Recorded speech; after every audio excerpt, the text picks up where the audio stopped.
زمانے کی قسم ہے تمام انسان بڑے شدید گھاٹے میں ہیں سوائے ان کے جو ایمان لائے اور جنہوں نے نیک عمل کیے اور جنہوں نے حق کی وصیت کی اور جنہوں نے صبر کی وصیت کی۔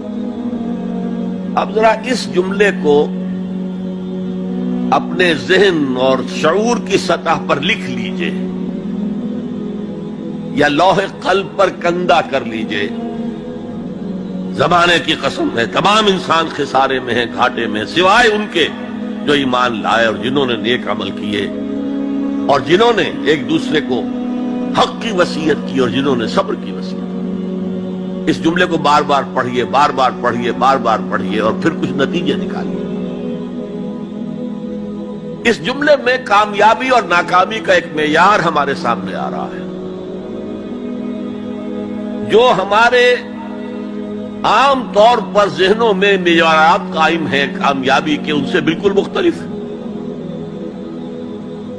ہم کسے کامیابی سمجھتے ہیں؟ جو زیادہ دولت مند ہے زیادہ کامیاب ہے، جس کی جائیداد زیادہ ہے زیادہ کامیاب ہے، جس کی تجارت بہت پھیلی ہوئی ہے زیادہ کامیاب ہے، جس کے پاس عہدہ بہت بڑا ہے زیادہ کامیاب ہے۔ یہی ہمارے کامیابی کی تصورات ہیں۔ ان تمام تصورات کی نفی ہے۔ کامیابی ان چیزوں سے متعلق ہے ہی نہیں۔ کامیابی تو ان چار چیزوں سے متعلق ہے: ایمان، عمل صالح، تواصی بالحق، تواصی بالصبر۔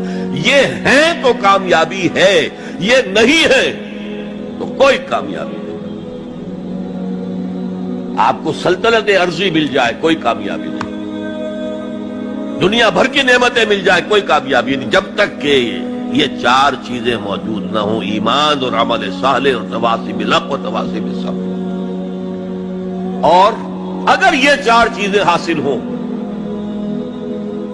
تو چاہے کوئی آپ کو جانتا بھی نہ ہو، چاہے آپ کسی کٹیا میں رہتے ہو، کوئی محل نہ ہو آپ کے پاس، چاہے آپ کو روکھی سوکھی بھی مشکل سے ملتی ہو، آپ کامیاب ہیں۔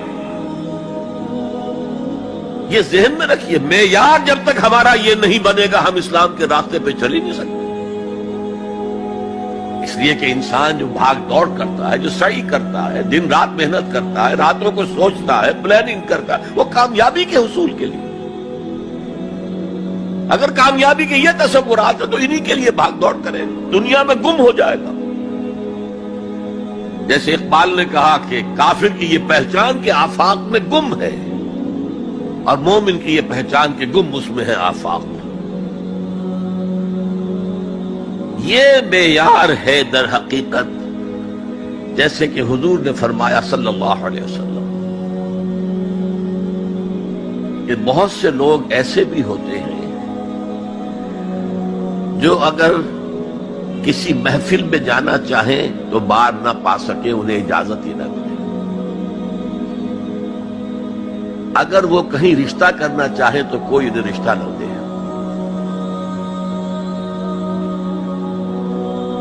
لیکن اللہ کی نگاہ میں ان کا وہ مقام ہوتا ہے کہ اگر وہ بھولے سے کسی بات پر قسم کھا لیں تب بھی اللہ ان کی قسم کی لاج رکھتا ہے۔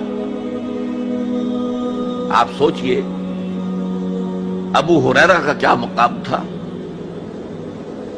ابو ذر کا کیا مقام تھا۔